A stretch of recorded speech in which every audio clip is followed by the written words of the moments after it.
네, 이번에 또 정부에서 예고한 대로 규제지역 해제가 네. 발표 났더라고요. 네, 오늘 아침에 났죠. 네. 해제가 좀 많이 됐던데, 이번 해제로 좀 수혜를 보거나 좀 네. 관심을 가져야 될 지역이 있을까요? 일단은 저는 큰 변화는 없을 거라고 생각을 해요. 이렇게 많이 해제됐는데요. 네. 그래도 조금 뭐 관심 가져봐야 될 지역 없어요? 관심은 뭐 항상 가져도 되는데 네. 큰 변화는 없지 않을까 싶기는 합니다. 왜냐하면 지금 현재 부동산 이 상황에서 핵심 키워드는 거래거든요. 거래가 안 되고 있다. 이게 지금 가장 큰 문제예요. 이게 풀려야 되는 건데 이번 나온 정책이 거래를 하는데 도움되는 내용이 있느냐라고 보면 없거든요. 그래서 거래 활성화를 위한 정책이 사실은 나와줘야 된다. 그리고 오늘 나왔던 정책들은 내용을 보면 키워드는 이런 게 보여요. 뭐 실수요자 내 집 마련을 위한 뭐 애로사항을 해소해 주겠다. 그런 내용들이 적혀 있지만 이것도 곰곰이 들여다보면 실제로 실수요자를 위한 내용이라고 보기가 어려워요. 약간 어떤 위기에 대응하는 차원이지 활성화 차원이 아니기 때문에 부동산 시장 전체적으로 봤을 때 큰 변화는 없지 않을까라고 생각하고 있어요. 영구님, 근데 상식적으로 생각해보면 네. 수도권 규제 지역도 이제 거의 다 완화해졌고 네. 네 곳 빼고 다 완화해졌잖아요. 그리고 LTV도 풀어졌어요. 네. 그러면 실수요자한테는 좀 영향이 있지 않을까요? 그렇게 생각할 수도 있지만 이 대책 조금 잘 뜯어보면 이게 본질적인 부분들을 제가 오늘 좀 알려줘 볼게요. 네네. 마지막 장에 요 참고 자료에서 원문을 보면 추진 과제별 후속 조치사항 뭐 이런 원문이 있어요. 그 원문 한번 살펴보면 네. 타이틀이 있단 말이에요. 동그라미 1번 주택 공급 기반 위축 방지, 2번 실수요자 내 집 마련 애로 해소, 3번 실수요자 내 집 마련 애로 해소. 지금 거의 키워드가 2개밖에 없는 거죠. 1, 2, 3이 있지만 네. 2번, 3번은 똑같잖아요. 네. 지금 제일 중요한 게 1번에 있어야 돼요. 근데 1번이 실수요자 이야기가 아니에요. 그러네요. 주택 공급 기반 위축 방지가 1번이에요. 나머지는 사실은 저는 그냥 뭐 이런 말 하면 그렇지만 뭐 꼽살이다 이렇게 보는 거거든요. 네. 그리고 1번의 항목들이 뭔지를 보면 주택 공급 기반 위축 방지 되게 말이 어렵잖아요. 네. 한마디로 시행사들 대출 못 받고 쓰러지는 거 살려주겠다 이거거든요. 그러니까 이게 누굴 위한 거냐? 시행사들 위한 거지 실수요자를 위한 게 아니다라는 거거든요. 그리고 최근에 뭐 레고랜드 사태 지금 크잖아요. 네. 이제 그랬을 때 부동산 이 경기가 안 좋아지니까 은행들이 PF 대출 아예 전면 중단 이런 거 발표했었거든요. 그리고 분양을 했는데 만약에 이 경쟁률이 낮아요. 특히 미분양이 좀 생겨요. 그러면 은행들이 중도금 대출을 안 해주겠다고 지금 막 일어난 거예요. 그러면 어떻게 되는 거예요? 지금 PF 대출 금리 자체도 8%, 9% 굉장히 높은 상황인데 그럼에도 불구하고 이걸 받아야 되는데 대출 자체를 안 해준다고 하니까 네. 그럼 분양 받은 사람들이 피해가 너무 크잖아요. 그래서 정부가 살짝 개입을 하려고 하는 거거든요. 누굴 위한 거냐? 분양 시장, 분양 시스템 자체가 허물어지는 것들을 방지하기 위해서 정부가 움직인 것이다. 이렇게 볼 수 있는 거죠. 그래서 아까 그 2개 타이틀에서 이게 1번인 거고 나머지 하나가 이제 실수요자 내 집 마련 애로사항 이렇게 뭐 해결하겠다라는 건데 이것도 잘 뜯어보면 실수요자를 위한 내용이 거의 없어요. 첫 번째로 이제 청약이죠. 청약. 실수요자들은 청약 되게 좋아하죠. 근데 기본적으로 어떤 집 청약 받고 싶어요? 입지 좋은 서울에 또 저렴하게 분양한 단지를 청약 받고 싶잖아요. 네. 근데 입지 좋은 곳은 일단 미분양이 안 나요. 근데 미분양이 나는 거를 무순위로 살 수 있도록 지금 열어준대요. 입지 좋은 건 미분양이 안 나는데? 그럼 경기도 외곽에 미분양 나는 거를 무순위로 그냥 그 지역이 아닌 사람들도 다 받을 수 있게 열어줄 테니까 이거 사가라 이거잖아요. 이거 누굴 위한 거예요? 실수요자를 위한 거예요, 이게? 저는 그렇게 볼 수 없다고 보고 이거는 시행사를 위한 거다. 이렇게 저는 보는 거고요. 그 다음에 지금 규제지역 완화를 많이 해줬지만 사람들이 좋아하는 곳은 수도권에 딱 정해져 있거든요. 네. 서울, 그다음에 준서울. 준서울은 당연히 과천, 분당, 하남, 광명 이런 곳이죠. 네. 근데 딱 여기만 여전히 그대로 묶어놨거든요. 실수요자들을 정말로 위한 거라면 그리고 무주택자분들을 위한 거라면 굳이 서울을 못 사게 하는 이유가 뭘까? 이게 이해가 잘 안 가는 거죠. 어차피 무주택자가 서울을 집 사는데 규제를 할 필요가 없잖아요. 네. 그리고 또 보면 뭐가 있냐면 대출 완화 부분들이 있더라고요. 그 실수요자분들이 역전세가 요즘 나고 있잖아요. 네. 근데 그거 했을 때 한 3억짜리 아파트가 있다고 가정했을 때 전세가 한 2억이면 전세 가격이 한 20% 내려가면 4천만 원 내려가는 거라서 이걸 전세 내주는 게 어렵지 않아요. 근데 서울에 있는 아파트들은 매가가 20억 하고 전세가 10억 정도 하는데 한 20%만 내려가면 전세가 2억 정도 내리는 거거든요. 갑자기 현금 2억을 준비하기 어렵잖아요. 네. 그럼 이거를 준비를 못하는 분들이 어떻게 되는 거예요? 임차인에게 돈을 못 돌려주겠죠. 그럼 그분들이 또 이사를 가야 될 텐데 그분한테 또 장을 못 치겠죠. 도미노로 쫙 이어지잖아요. 네.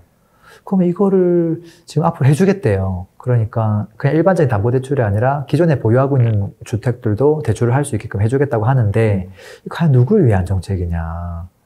이거는 제가 봤을 때는 임차인을 위한 거 아닌가? 그분들 큰일 일어나지 말라고 이렇게 느껴지는 거고요. 네. 그 다음에 그 LTV를 지금 뭐 완화해준다고 했잖아요. 근데 이렇게 금리가 높은데 누가 이걸 살 수 있을 것이며, 그리고 지금 DSR로 막혀 있잖아요. 네. 결국은 아무 효과가 없는 이야기거든요. 근데 왜 굳이 지금 이 시점에 이 이야기를 하고 있느냐 딱 잘 보면 분양 시장이 있죠. 네. 분양을 받을 때 중도금 대출은 DSR이 예외 적용이에요. 그러니까 LTV만 낮춰주면 중도금 대출이 나오면서도 DSR 적용 안 받으니까 분양을 받는 사람은 혜택을 볼 수 있어요. 근데 그러면 이게 과연 실수요자를 위한 것이냐라고 봤을 때 이 분양이 좀 가격이 저렴하면 당연히 많은 사람이 참여할 것이고 이득을 볼 텐데 요즘 분양 가격이 굉장히 높거든요. 네. 여차하면 지금 미분양 난 상태예요. 그러니까 결국은 이것도 미분양 방지 차원에서 풀어준 것이다. 이거 누굴 위한 거지? 라고 보면 이것도 시행사를 위한 것이구나. 대부분 다 시행사를 위한 것들이 많아요. 맹구님. 네. 근데 정부에서는 왜 이렇게 시행사를 계속 신경 쓰는 거예요? 시스템 자체가 무너지면 안 되니까. 그것만 이제 컨트롤 하려고 하는 거죠. 지하철이 멈추면 안 된다. 근데 그걸 얼마큼 탈지 말지 여기까지 관여하는 건 아니라는 거예요. 편하게 지하철 탈 수 있게끔 뭐 해주는 정책은 아니라는 거거든요. 시장을 완전 죽여서는 안 되니까 신경 쓴다고 보면 될까요? 네. 거래 활성화 측면은 아니다라는 거죠. 맹구님 보면 또 등록 임대사업자 얘기도 있더라고요. 네. 이 부분도 좀 얘기해 주시면 좋을 것 같습니다. 그 내용에 좀 정확하게 안 적혀 있어요. 네. 물론 이제 민간이 공급을 할 수 있도록 좀 권장을 하겠다. 이제 이런 의미로 좀 받아들이고 있고요. 좀 전문적인 이제 법인, 사업자들이 이제 임대업을 할 수 있도록 하겠다. 특히 이제 법인에서 임대를 전문적으로 하는 사업이 해외 같은 경우는 활성화되어 있는데 우리나라는 그게 활성화가 안 돼 있거든요. 이제 그런 부분도 좀 가미해 주겠다 이런 느낌이 좀 들고, 이제 우리가 생각하는 예전에 그냥 임대사업자, 네. 주택임대사업자 맞아요. 뭐 그런 혜택들 그런 게 나올지는 좀 더 지켜봐야 될 것 같아요. 그래서 전문 법인에 해당하는 이야기 쪽으로 좀 몰아가지 않을까 그런 생각이 살짝 전 들거든요. 맹구님 근데 만약에 저희가 생각하는 게 나온다면 네. 하는 게 좋을까요? 안 하는 게 좋을까요? 혜택의 정도가 어느 정도인지 좀 봐야 되지 않을까 싶어요. 내용 보고 확인해도 되지 않을까 싶은데. 저번이랑 좀 비슷하다고 보면 뭐 예전 같은 경우는 종부세에서 배제도 해주고, 네. 그 다음에 재산세도 감면해주고, 그리고 뭐 여차하면 양도세도 좀 감면해주고, 그러면 집을 살 수 있지만 취득세가 또 딱 허들이잖아요. 근데 임대사업자는 취득세를 낮춰주고, 그게 아닌 사람은 집 3개 갖고 있는 사람은 취득세를 12% 내고, 임대를 한 100개쯤 하는 사람은 낮춰주면 형평성이 또 안 맞잖아요. 네. 과연 이거 어떻게 해줄까. 근데 취득세까지 다 해준다고 하면 그래도 조금 수요는 생기겠죠. 맹구님 그럼 또 앞으로 남아있는 규제들도 많잖아요. 네. 이런 것들은 또 앞으로 어떤 순서로 풀릴까요? 엄청 많죠. 누군가 좀 리스트를 좀 만들어 놨으면 좋겠어요. 지금 아직도 남아있는 규제 리스트. 방향성을 먼저 보는 게 맞을 거예요. 일단은 진짜 찐 실수요자를 위한 대책이 먼저 나와야 된다고 봐요. 지금 오늘 나온 거는 사실은 실수요자를 위한 대책이 아니거든요. 서울이든 어디든 내 집 마련을 하려고 하는데 아무런 허들을 두지 않는 것. 그러니까 허들을 다 없애는 것. 예를 대표적인 게 서울 조정지역 해제하는 거죠. 그 다음에 토지거래 허가 구역 이런 거 할 필요가 뭐가 있어요. 그 다음에 공시가격도 무주택자가 내 집 하나 사는데 요즘 어떤 일이 벌어지냐면 금매 가격보다 공시가격이 더 비싸더라고요. 말이 안 되는 거잖아요. 네. 이런 부분에 대해서는 당연히 조정을 먼저 해줘야 되지 않을까라는 생각이 들고요. 그 다음으로 남아있는 게 거래 활성화 내지 좀 다양한 규제들이죠. 취득세 규제, 특히 취득세 중과에 대한 부분, 그 다음에 종부세도 아직은 과하죠. 네. 그 다음에 법인에 대한 규제도 좀 세요. 그 다음에 양도소득세율 단기로 매도하면 세율이 너무 세요. 그 다음에 2주택자 이상은 전세 대출도 안 해줘요. 왜?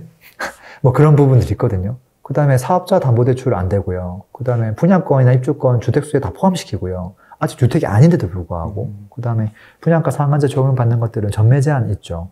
그 다음에 거주주택 비과세를 일반적으로 받을 수 있거든요. 살다가 2, 3년 거주하다가 팔면 비과세 받고 또 이사 가고 또 오랫동안 살다가 팔면 비과세를 받는데 지금 평생 한 번밖에 못 받거든요. 이것도 굳이 그렇게 해야 될 필요 있을까? 뭐 그거 말고도 많죠.